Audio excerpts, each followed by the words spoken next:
Selamat sore pemirsa, Sumatera Utara kembali hadir menemani Anda memperbaharui informasi Anda seputar Sumatera Utara edisi Minggu 17 September 2023. Kali ini bersama dengan saya Muhammad Budi SR. Dan saya Ayu Alvinia Korea. Seperti biasa pemirsa, Sumatera Utara hari ini akan menghadirkan sejumlah informasi aktual seputar Sumatera Utara untuk Anda. Dan berikut Sumatera Utara hari ini sore selengkapnya.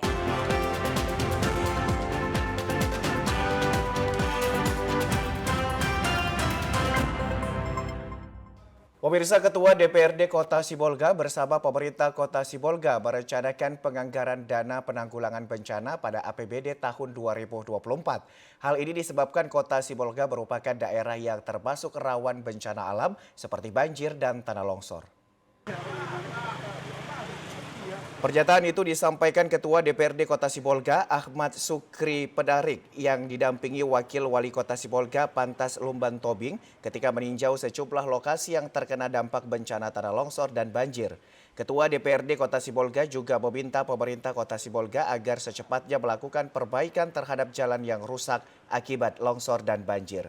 Karena jalan yang rusak tersebut merupakan akses bagi masyarakat untuk beraktivitas, sementara untuk warga Kota Sibolga yang rumahnya terkena dampak longsor perbukitan. Ketua DPRD Kota Sibolga meminta BPBD Kota Sibolga segera turut membantu mengevakuasi material longsor. Selain itu, Ketua DPRD Kota Sibolga juga menyoroti adanya drainase yang kurang optimal sehingga menjadi pemicu terjadinya banjir. Seperti banjir setinggi 2 meter yang melanda Kelurahan Aik Buara Pinang yang ditinjau Ketua DPRD Kota Sibolga dan di lokasi banjir drainasenya kurang optimal untuk mengalirkan arus air. Mengingat curah hujan masih tinggi di Kota Sibolga, Ketua DPRD Kota Sibolga meminta masyarakat yang bermukim di kawasan perbukitan dan bantaran sungai agar tetap waspada dan tetap kondisi tidak memungkinkan masyarakat sebaiknya segera mengungsi ke daerah yang lebih aman. Terkait masalah longsor ini saya berdiskusi dengan Pak Wakil, pemerintah Kota Sibolga sama-sama turun melihat kondisi ini. Pastinya tahun depan kami dengan pihak eksekutif legislatif untuk lebih intens bagaimana anggaran APBD Kota Sibolga itu lebih bagaimana pemeliharaan parit-parit ataupun menghindari bencana-bencana alam, khususnya memperlancar air yang akan terjadi banjir pada saat intensitas hujan. Eksekutif dan legislatif itu harus sama-sama bekerja sama bagaimana mengatasi permasalahan-permasalahan di Kota Sibolga, khususnya permasalahan bencana alam yang akhir-akhir ini intensitas hujan yang sangat tinggi yang menyebabkan genangan-genangan air yang sangat tinggi di beberapa titik.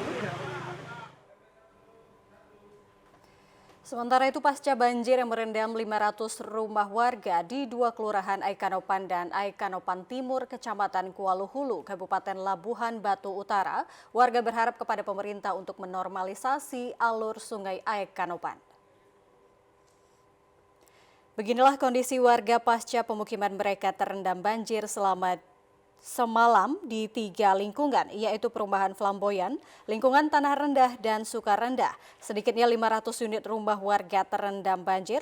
Terlihat sejumlah warga sedang membersihkan rumah mereka masing-masing dari air bercampur lumpur terbawa air banjir. Bencana alam ini setiap tahunnya merupakan langganan banjir kiriman. Hal ini dampak dari semakin dangkal dan sempitnya sepanjang alur Sungai Aikanopan atau Sungai Rebonding yang membelah kota Aikanopan. Salah seorang warga korban banjir, Hendra Barus, menjelaskan bahwa pemukiman mereka, Perumahan Flamboyan Indah, merupakan daerah langganan banjir kiriman hingga 2-3 kali setiap tahunnya. Meskipun pemerintah sudah membangun bronjongan di tepi Sungai Aikanopan, namun tidak dapat mencegah terjadinya banjir dan berharap kepada pemerintah agar secepatnya Sungai Aikanopan atau Sungai Rebonding tersebut dinormalisasi, terutama di daerah hilir sungai.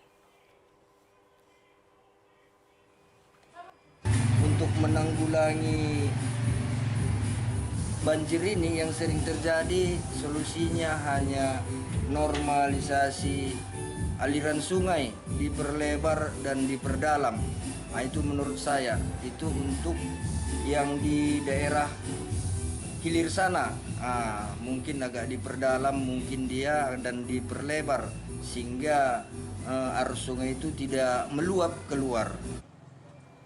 Dengan dinormalisasinya sungai tersebut, warga berharap pemukiman mereka setiap tahunnya tidak akan lagi menjadi langganan terendam banjir.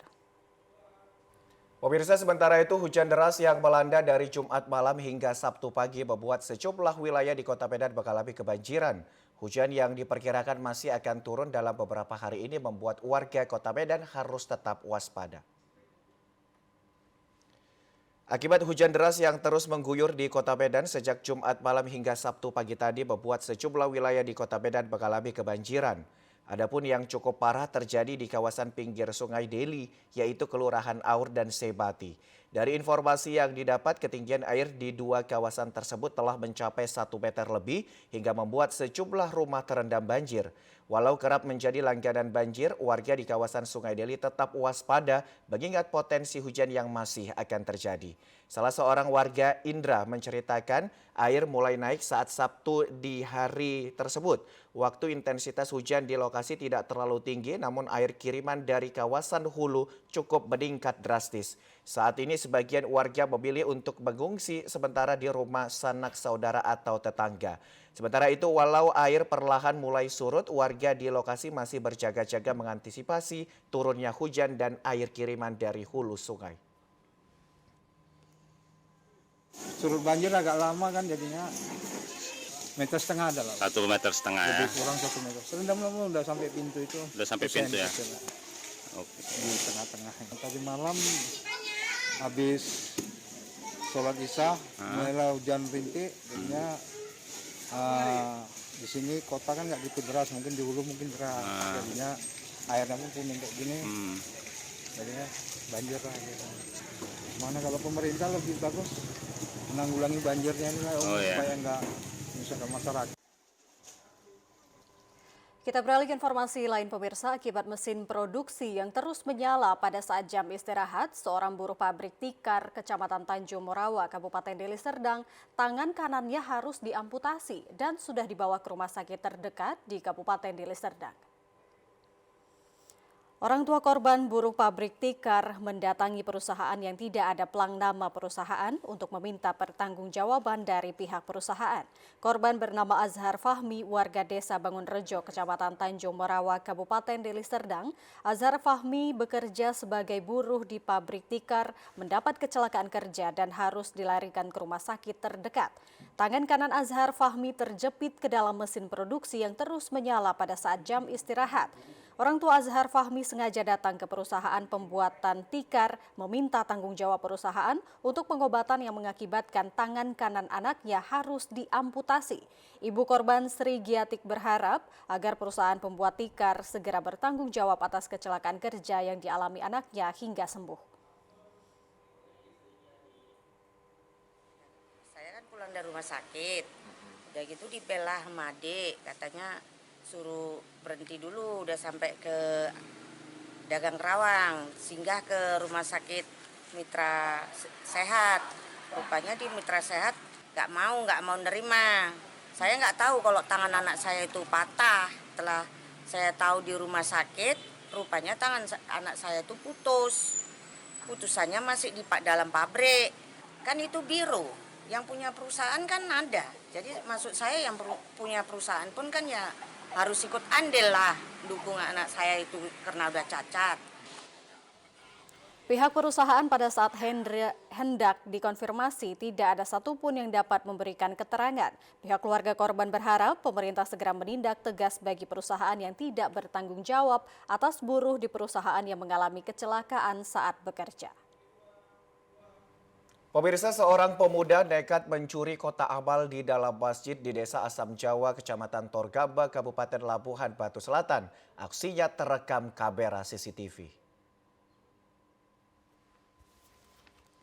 Dalam rekaman CCTV, seorang pria mengenakan jaket berwarna hijau memasuki pelataran samping masjid saat suasana sepi. Guna melancarkan aksinya, pelaku merusak gembok kotak amal menggunakan alat yang sudah dipersiapkan oleh pelaku. Pencurian pertama kali diketahui saat nazir masjid melihat kotak amal sudah dalam keadaan rusak. Ketua BKM Masjid Nurul Yakin Anhar menjelaskan pencurian terjadi pada pukul 2:30 dini hari. Usai melakukan pencurian, pelaku meninggalkan jaket yang ia gunakan. Meskipun wajah pelaku terlihat jelas dalam rekaman CCTV, namun tidak satupun warga dan jamaah yang mengenali pelaku. Kejadiannya pada jam 2.30 malam Senin. Dia pakai alat apa mencokol ini, Pak? Kalau menurut CCTV Pak, ya apalah dia model aspa. Barang bukti yang tinggal oleh pencuri ini apa aja, Pak? Dia tinggal dapat jaket lah Pak. Jaket ya? Iya jaket. Di mana dapatnya jaketnya, Pak? Di belakang rumah. Kenal nggak dengan pelaku ini, Pak? Nggak kenal Pak. Udah sering ini kejadiannya, Pak? Sudah 3 kali Pak. Ya kami dari Masjid Nurul Yakin mengharap kepada kepolisian bantulah kami supaya aman masjid kami. Pencurian kotak amal sudah 3 kali terjadi pada waktu yang berbeda, namun pengurus kenaziran Masjid Nurul belum melaporkannya ke pihak kepolisian. Dalam rangka memperingati Hari Ulang Tahun Lalu Lintas Polri ke-68, Satlantas Polres Sergai mengadakan kegiatan pertandingan e-sport dengan perebutan Piala Kapolres Sergai. Di samping itu, Satlantas juga mengajak pecinta e-sport menjadi pelopor keselamatan berlalu lintas. Terdapat kurang lebih 200 orang pemain gamers e-sport yang ada di Serdang Bedagai dikumpulkan dalam satu wadah kegiatan yang positif yang digagas teman-teman media dan Satuan Lalu Lintas. Begitu juga Satuan Lalu Lintas mengajak pada gamers untuk ikut menjadi pelopor atau duta dalam tertib berlalu lintas. Di usianya yang ke-68, Satlantas Polres Sergai mengajak komunitas e-sport bersama-sama menyampaikan pesan kepada masyarakat bahwa pentingnya kita tertib berlalu lintas, seperti jika mengendara sepeda motor harus memakai helm, knalpot standar, serta kelengkapan sepeda motor lainnya dan tak kalah pentingnya kelengkapan surat-surat dan tetap mematuhi rambu lalu lintas. Di akhir acara, Kasatlantas Polres Sergai AKP Andita Sitepu mengucapkan selamat bertanding kepada para gamers muda, ukir prestasi di bidang e-sport ini dan tetap bersinergi dengan Satlantas dan menjadi pelopor utama dalam tertib berlalu lintas. Semoga kegiatan ini bisa menjadi kegiatan yang sangat positif, khususnya kepada masyarakat milenial yang ada di wilayah hukum Polres Serdang Bedagai. Saya menghimbau kepada seluruh teman-teman agar bisa menjadi pelopor keselamatan berlalu lintas, karena rekan-rekan, kalau kita tidak tertib dalam hal berlalu lintas, akan mengakibatkan kerugian kepada kita yang dapat mengakibatkan terjadinya kecelakaan lalu lintas. Pemirsa, kelompok Safari Subuh Arafah Bukit Barisan kali ini menyambangi Masjid Jami di Jalan Gembira Teladan Barat, Kecamatan Medan Kota dengan menggelar sholat subuh berjamaah yang dilanjutkan tausiah sebagai kegiatan rutin setiap minggunya. Dengan semangat gaung sholat subuh berjamaah, kelompok Safari Subuh Arafah Bukit Barisan kali ini menyambangi Masjid Jami yang berlokasi di Jalan Gembira Teladan Barat, Kecamatan Medan Kota. Seperti kegiatan rutin yang selalu dilakukan setiap hari Minggu, sholat subuh berjamaah dilanjutkan dengan tausiah subuh yang kali ini diisi oleh Ustadz Ahmad Faisal Nasution. Meski tak dihadiri secara langsung oleh pembina Safari Subuh Arafah, Maijen TNI Ahmad Daniel Chardim dan Pangdam 1 Bukit Barisan Maijen TNI Muhammad Hasan, namun kekhidmatan sholat subuh berjamaah tetap terasa. Kasih Rohani Islam Bintal Jarahdam 1 Bukit Barisan, Mayor Masri Banurea mengatakan kegiatan ini sebagai wujud silaturahmi dan kedekatan TNI Angkatan Darat dengan masyarakat dalam bidang pembinaan rohani keislaman. Dengan rutinnya kegiatan ini digelar, diharapkan mampu mempengaruhi masyarakat untuk ikut meramaikan masjid dan melaksanakan sholat subuh berjamaah. Cukup baik, di mana antara TNI dan masyarakat adalah bersatu padu, saling sinergitas. Artinya TNI juga dari rakyat dan nanti juga kembali kepada rakyat, sehingga tidak bisa dilepaskan hubungan kita dengan masyarakat. Oleh karenanya, Pak Kadin memberikan program yaitu teritorial, di mana kita sama-sama dalam rangka menguatkan kewaspadaan. Selain itu, Safari Subuh Arafah Bukit Barisan juga memberikan bingkisan kepada pengurus masjid berupa sandal jepit untuk berwudu, kota infak kejujuran tanpa gembok, dan Al-Quran sebagai pengingat dan pedoman umat muslim.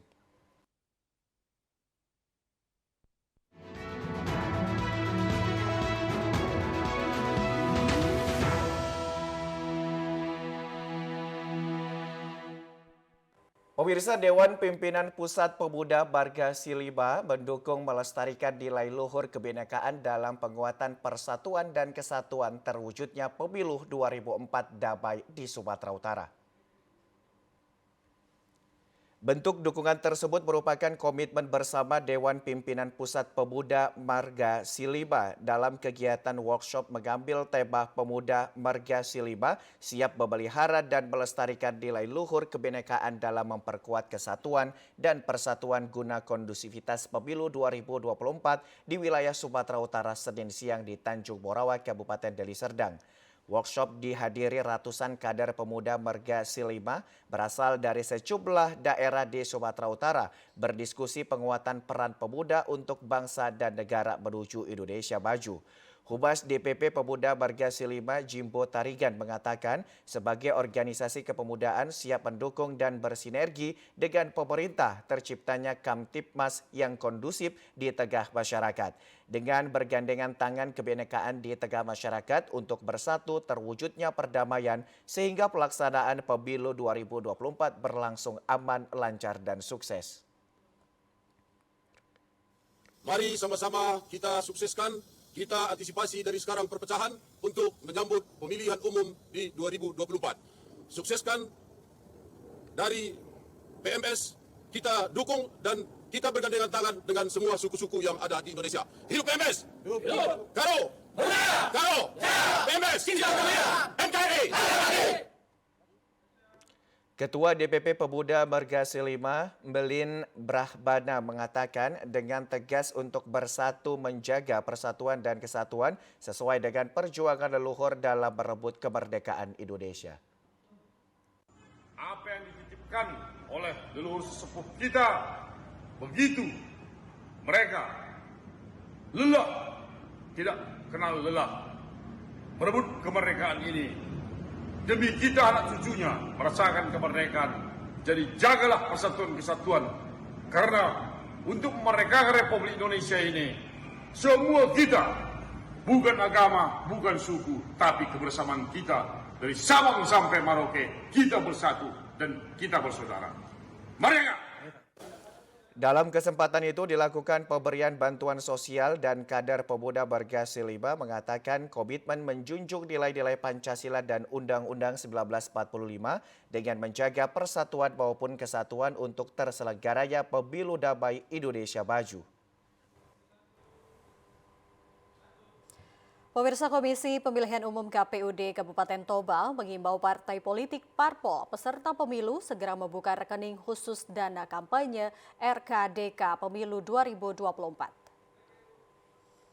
Koordinator Divisi Teknis Penyelenggara KPU Toba Ranto Pasaribu ketika dikonfirmasi mengatakan setiap parpol peserta pemilu wajib memiliki rekening untuk dana kampanye. Hal ini telah diatur dalam peraturan KPU ataupun PKPU nomor 18 tahun 2023 tentang dana kampanye pemilu. KPUD Toba menghimbau partai politik peserta pemilu 2024 agar segera membuka rekening khusus dana kampanye.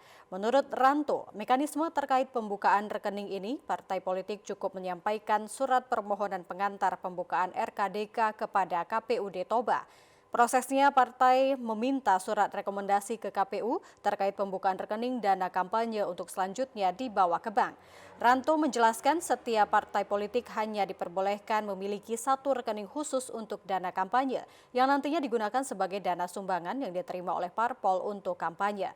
Setelah pembuatan rekening akan ada dilaporan ke KPU dan KPU akan menunjuk kantor akuntan publik untuk melakukan audit. Pembuatan rekening harus dilakukan sebelum daftar calon sementara ditetapkan.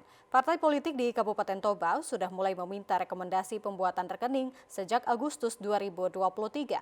Selain itu, KPUD Toba juga terus melakukan sosialisasi kepada setiap parpol untuk segera membuat RKDK. Lalu terkait yang kedua, rekening dana kampanye. Rekening dana kampanye adalah suatu kewajiban bagi setiap partai politik peserta pemilu 2024. Ini wajib semua partai politik di tingkat kabupaten. Jadi rekening dana kampanye ini bukan sifatnya satu. Artinya ada rekening dana kampanye di tingkat DPP, ada rekening dana kampanye di tingkat provinsi, ada rekening dana kampanye di tingkat kabupaten. Lalu bagi partai politik yang tidak membuka rekening dana kampanye dan tidak melaporkan, ada sanksi yang diatur oleh Undang-Undang Nomor 7 bahwa apabila tidak melaporkan dana kampanye, ada calegnya yang terpilih nanti tidak diusulkan untuk dilantik. Ini diatur di Undang-Undang Nomor 7. Pemirsa, Badan Pengawas Pemilu Bawaslu di seluruh daerah terus memantau penyelenggaraan tahapan Pemilu 2024, termasuk mendorong masyarakat atau pemilih agar berpartisipasi aktif mengetahui edukasi terkait kepemiluan melalui sarana yang ada. Melalui proses verifikasi administrasi, para bakal calon legislatif yang telah didaftarkan sejumlah partai politik pada Komisi Pemilihan Umum Kabupaten Kota dan Provinsi Bawaslu di daerah memberikan pengawasan secara langsung maupun melalui aplikasi sistem pencalonan atau Silon yang aksesnya dibuka Bawaslu. Khusus di Kota Gunung Sitoli, Bawaslu sempat mengalami kendala dalam memberikan pengawasan tahapan verifikasi administrasi Bacalek melalui aplikasi Silon. Namun hingga menjelang akhir Verbin Bacalek tersebut, pengawasan Bawaslu berjalan dengan baik. Diketahui pada tahapan Vermin administrasi tersebut 360 orang bacalek dari 3 daerah pemilih telah rampung dan tidak ada permasalahan yang berarti. Sekarang beberapa hari ini sudah kita pantau dan itu memang daftar nama ya termasuk kepada identitas, termasuk kepada riwayat pekerjaan itu sudah dapat kita lihat, kami lihat oleh Bawaslu Kota Gunung Sitoli ya melalui akses Silon itu. Kemudian ya secara pengawasan melekat di KPU Kota Gunung Sitoli juga sudah kita lakukan dan sesuai dengan informasi dan hasil pengawasan kita di KPU Kota Gunung Sitoli, pelaksanaan verifikasi administrasi ini sudah selesai, hampir selesai dilaksanakan oleh KPU Kota Gunung Sitoli ya. Selain tugas pokok dan fungsi mengawasi tahapan penyelenggaraan pemilihan umum, Bawaslu Kota Gunung Sitoli akan mendukung tugas-tugas KPU dalam rangka meningkatkan partisipasi aktif masyarakat atau pemilih agar proaktif mengetahui edukasi terkait kepemiluan. Dan bagi pemilih potensial yang didominasi pelajar dari berbagai sekolah agar melengkapi administrasi kependudukannya berupa KTP elektronik menjelang pelaksanaan pemilu pada 14 Februari 2024. Pemirsa, berikut informasi perakiraan cuaca di sejumlah daerah di Sumatera Utara dari Badan Meteorologi, Klimatologi, dan Geofisika Wilayah 1 Medan berlaku pada hari Senin 18 September 2023. Halo Sobat BMKG, senang sekali saya Nora Sinaga, perakiraan BMKG Wilayah 1 Medan akan menyampaikan informasi perakiraan cuaca dan hotspot Provinsi Sumatera Utara Senin 18 September 2023. Pada pagi hari, wilayah Sumatera Utara diperkirakan berawan dengan potensi hujan ringan terjadi di wilayah Langkat, Binjai, Medan, Deli Serdang, Serdang Bedagai, Kepulauan Nias, dan sekitarnya.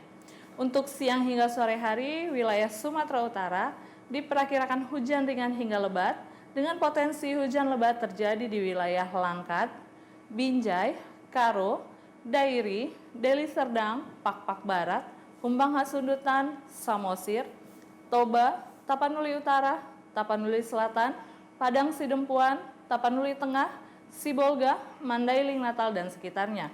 Untuk malam hari, potensi hujan ringan hingga lebat masih terjadi, dengan potensi hujan lebat terjadi di wilayah Langkat, Binjai, Medan, Karo, Dairi, Deli Serdang, Pakpak Barat, Humbang Hasundutan, Samosir, Toba, Simalungun, Asahan, Tapanuli Utara, Tapanuli Selatan, Padang Sidempuan, Tapanuli Tengah, Sibolga, Mandailing Natal, dan sekitarnya.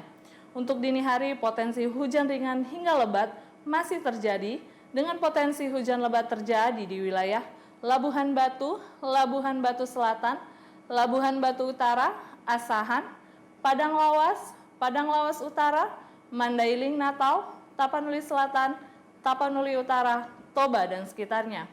Suhu udara diperkirakan akan berkisar antara 16 hingga 33 derajat Celcius dengan kelembapan udara 60 hingga 98%. Angin bertiup dari tenggara hingga barat daya dengan kecepatan 10 hingga 30 km per jam. Titik panas atau hotspot di Provinsi Sumatera Utara dari pantauan tanggal 16 September 2023 tidak ada.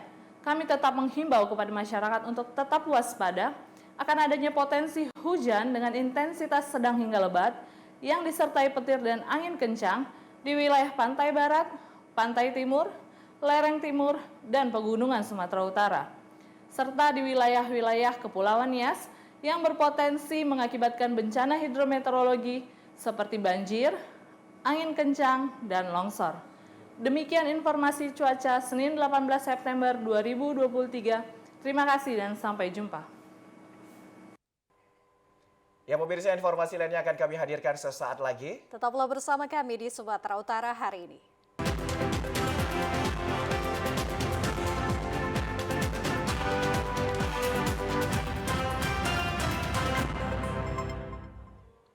Terima kasih Anda kembali bersama Sumatera Utara hari ini. Kejuaraan World Surf League Nias Pro 2023 di Pantai Sorake, Nias Selatan didukung cuaca yang baik hingga hari penyelenggaraan babak final.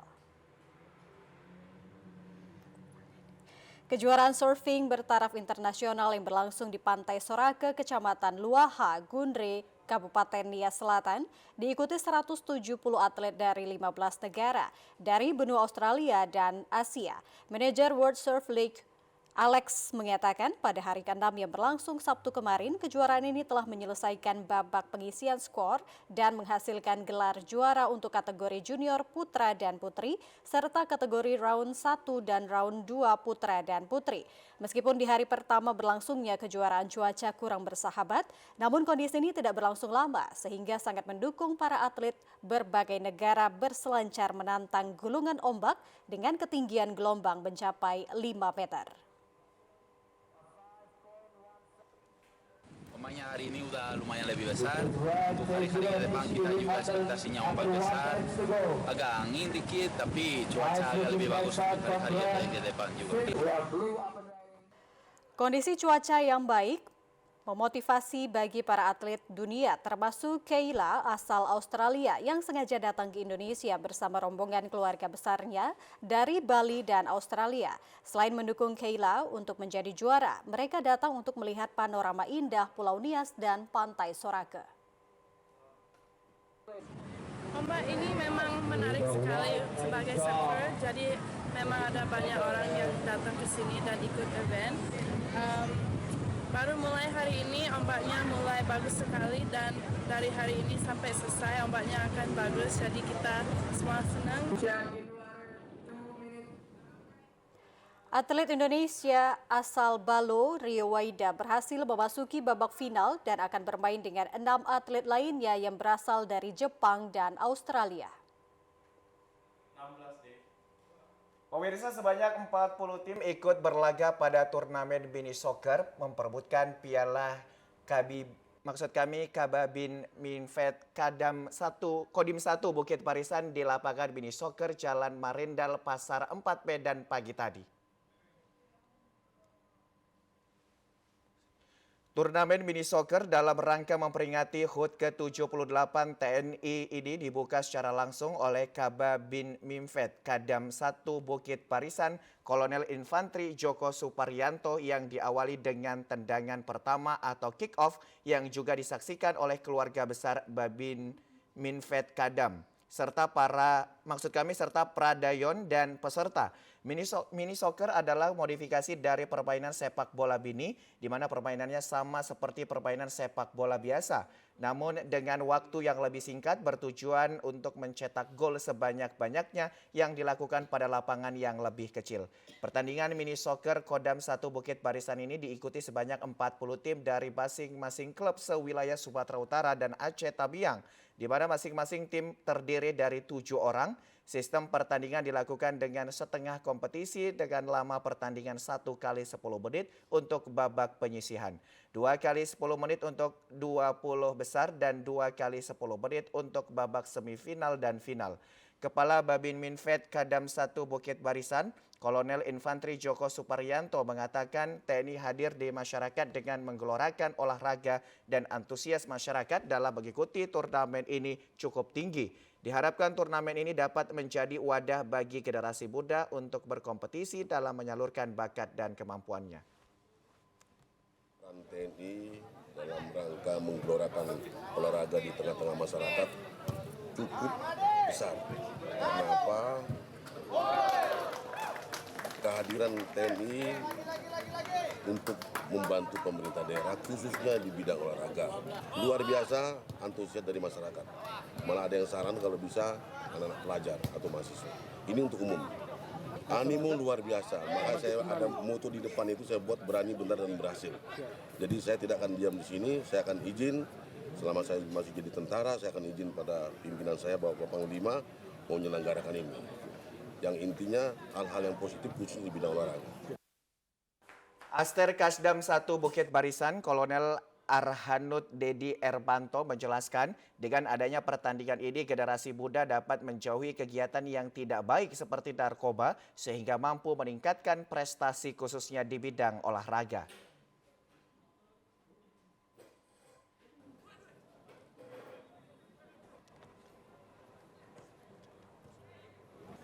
Kegiatan yang dilaksanakan pagi ini merupakan salah satu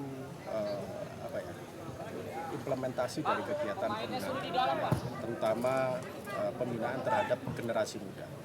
Kita ketahui khususnya di Medan ini pengaruh narkoba, kemudian perilaku hidup buruk.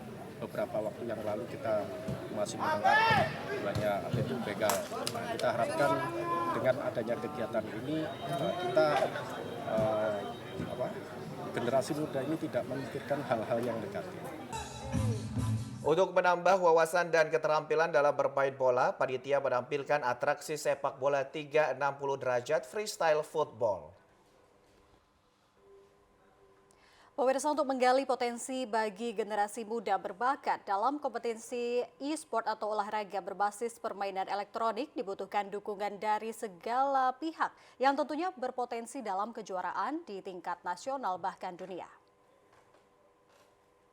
Hal tersebut disampaikan Ketua E-Sport Indonesia Provinsi Sumut Brigjen TNI Asep Jauhari atas terselenggaranya e-sport Serdang Bedagai memperebutkan Piala Kapolres Sergai. Profesi pemain e-sport adalah suatu pilihan yang menarik bagi banyak orang. Tentunya turnamen dilakukan secara berkelanjutan guna menjaring para pemain muda asal Sergai untuk di tingkat nasional maupun internasional. Di era digitalisasi saat ini, sejumlah komunitas berkembang pesat dan menjadi industri besar merupakan bagian dari olahraga elektronik yang diakui secara global. E-sport juga menjadi fenomena besar di dunia hiburan dan media dengan jutaan penonton menyaksikan turnamen dan acara e-sport dilakukan melalui platform streaming seperti Stitch dan YouTube. Kapolres Sergai AKBP Oksi Yuda berharap dengan kegiatan ini mampu melahirkan pemain muda handal serta mampu berkompetisi hingga keluar Sumatera Utara. Olahraga ini harus mengedepankan konsentrasi, strategi, mental hingga teknologi. Bukan tentang gaming semata, karena di dalamnya terdapat 3 unsur dasar, yakni kompetisi, sportivitas, dan prestasi. Semoga turnamen ini bisa sukses dan melahirkan atlet nasional yang nantinya bisa menjadi andalan bagi tim Merah Putih dan tentunya menjadi kebanggaan Kabupaten Serdang Bedagai. Kegiatan e-sport diikuti 45 tim di mana setiap tim terdiri dari 6 orang dengan beberapa game yang populer seperti League of Legends Dota 2 serta Counter-Strike Global Offensive.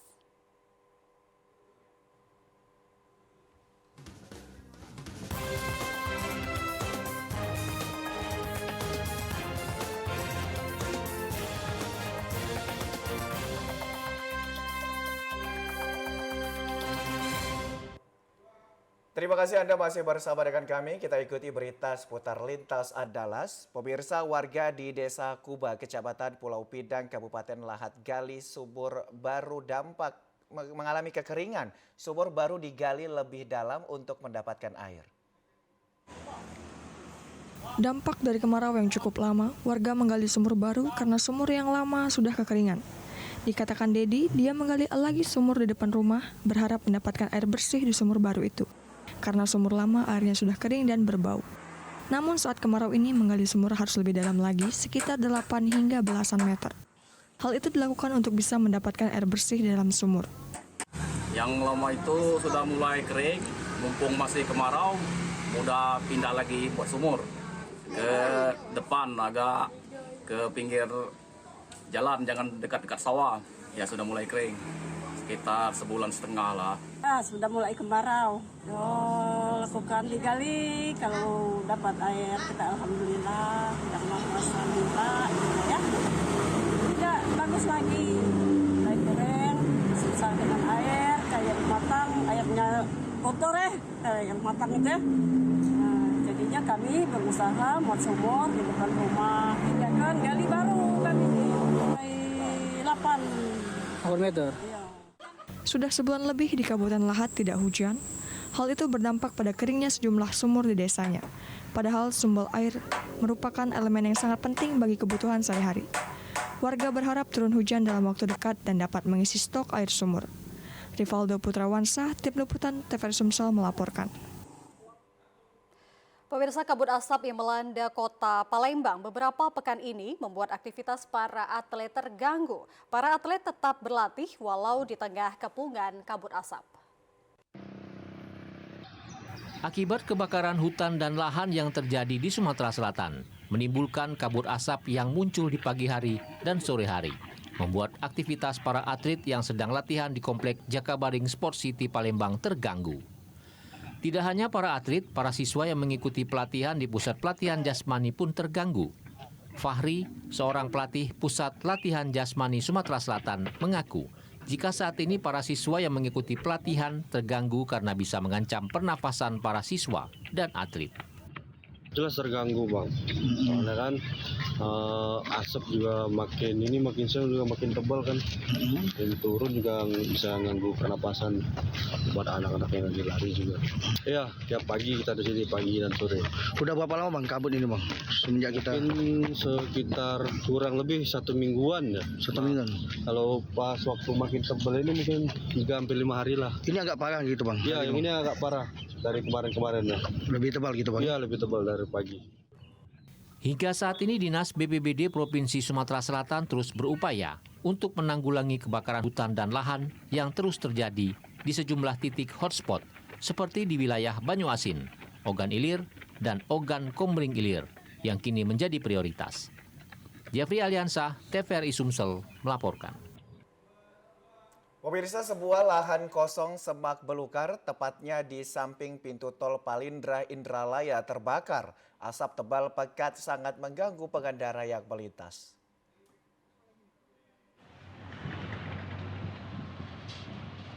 Api pertama kali terlihat siang hari dan dengan cepat api terus menjalar dan membesar menghanguskan semak belukar.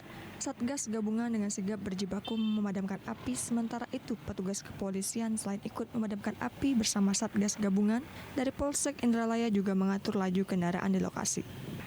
Akibat dampak dari kebakaran lahan tersebut, asap pekat menyelimuti lokasi yang menjadikan jarak pandang sangat terbatas.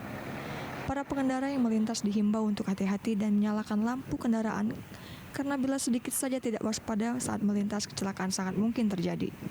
Ini jam berapa kejadian kebakaran? Dapat informasi 14 lewat 10 menit. Ini lahan apa, Pak? Ini lahan kosong. Ini salah satu mantan petinggi Sumatera Selatan. Jadi karena kemarau panjang, dilalang ngeri, mungkin ada percikan atau tebakan api dari daerah pemulutan, akhirnya terjadi kartulah. Ini lagi bisa diatasi, Pak. Sebagian besar lahan yang terbakar tersebut sudah berhasil dipadamkan Satgas gabungan dan lahan yang terbakar tersebut tidak terlalu luas. Yudi Gromiko, TVRI Sumsel melaporkan dari Ogan Ilir. Pemirsa, atlet dari tim Indonesia berhasil memasuki babak final kejuaraan surfing internasional Nias Pro tahun 2023 pada program World Surf League Qualifying Series 5000. Untuk mengetahui lebih jauh serta bagaimana jalannya penyelenggaraan ajang olahraga menantang gulungan ombak di Pantai Sorake, Kabupaten Nias Selatan, Sumatera Utara, kami telah terhubung dengan reporter TVRI Aliasa Telombanua langsung dari Kepulauan Nias. Selamat sore Aliasa, silakan laporan Anda. Selamat sore rekan dari studio dan pemirsa, saat sekarang ini saya sedang berada di Pantai Sorake, Kabupaten Nias Selatan, tempat diselenggarakannya kejuaraan surfing internasional Nias Pro tahun 2023 yang pembukaannya pada tanggal 11 September lalu, dan hari ini adalah merupakan babak final. Kami jelaskan bahwasanya sebelumnya baru saja telah diselesaikan semifinal di mana atlet asal Indonesia bernama Rio Waida asal Bali ini masih menang atau memperoleh menguasai air, di mana mampu lolos pada semifinal melawan Oscar dari negara Australia. Dan beberapa saat lalu pemirsa telah berlangsung babak final, dan di mana atlet Indonesia dinyatakan menang. Ini sudah berlalu, dan sebelumnya juga untuk kategori perempuan dimenangkan oleh Phillips dari negara Australia melawan atlet sesama negaranya dari Australia. Dan saat ini pemirsa dapat saya gambarkan suasana di tempat atau objek tempat penyelenggaraan surfing internasional ini cukup meriah, di mana tadi detik-detik terakhir atlet asal Indonesia Rio Waida meraih kemenangan pada ajang kompetisi di atas ombak atau ajang olahraga di atas gulungan ombak ini disambut meriah, disambut baik oleh supporter termasuk warga negara Indonesia dan warga Pulau Nias juga, dan demikian juga disambut juga oleh rekan-rekan dari sesama atlet dari berbagai negara. Seperti diberitakan sebelumnya bahwa pelaksanaan kompetisi ini tidak serta-merta untuk meraih kejuaraan. Menurut Alex sebagai official officer dari WSL atau World Surf League, organisasi peselancar dunia, bahwasanya jauh lebih penting bagaimana untuk membina persahabatan dan kekompakan selalu dengan negara-negara. Dan ini adalah suatu prestasi yang dipertahankan. Indonesia keluar sebagai pemenang pada kejuaraan surfing saat sekarang ini. Tentu ini adalah hal yang harus dipertahankan, karena mengingat surfing internasional Nias Pro ini masih akan terus berlangsung pada tahun mendatang. Dan pemirsa, tadinya manuver baik yang dilakukan oleh Rio Waida ini cukup menantang, namun mengantarkannya bisa berhasil meraih juara pada babak final. Untuk sementara pemirsa, kami sampaikan juga bahwasanya cuaca sebelumnya sempat terganggu di kawasan ini, namun belum menyurutkan semangat para peselancar yang masuk pada babak semifinal hingga akhirnya pada babak final pada petang hari ini. Dan sebentar lagi kegiatan usai telah memperoleh kejuaraan baik untuk kategori laki-laki dan kategori perempuan pada final ini yang diraih oleh Indonesia dan diraih oleh Australia untuk kategori perempuan, akan dilangsungkan penutupan nantinya. Dan tentunya ini adalah kegiatan yang tidak terpisahkan dari kejuaraan surfing internasional Nias Pro tahun 2023. Dan saat sekarang ini pemirsa, tepatnya menjelang pukul 17 waktu Indonesia Barat, kondisi cuaca cukup mendung berawan, namun kunjungan wisatawan, tidak hanya warga lokal dan bahkan dari warga asal kabupaten kota sekepulauan Nias terus berdatangan di lokasi penyelenggaraan ini untuk menyaksikan tadinya detik-detik raihan prestasi yang ditampilkan oleh atlet asal Indonesia Rio Waida. Demikian untuk sementara rekan-rekan di studio, dan kembali ke Anda. Ya, baik, terima kasih Aliasa atas laporan Anda. Kita ucapkan terima kasih dan selamat kembali bertugas. Baik pemirsa, informasi tadi menutup perjumpaan kita pada program Sumatera Utara hari ini. Saya Muhammad Budi SR. Dan saya Ayu Alvini Okore. Terima kasih, selamat sore dan sampai jumpa.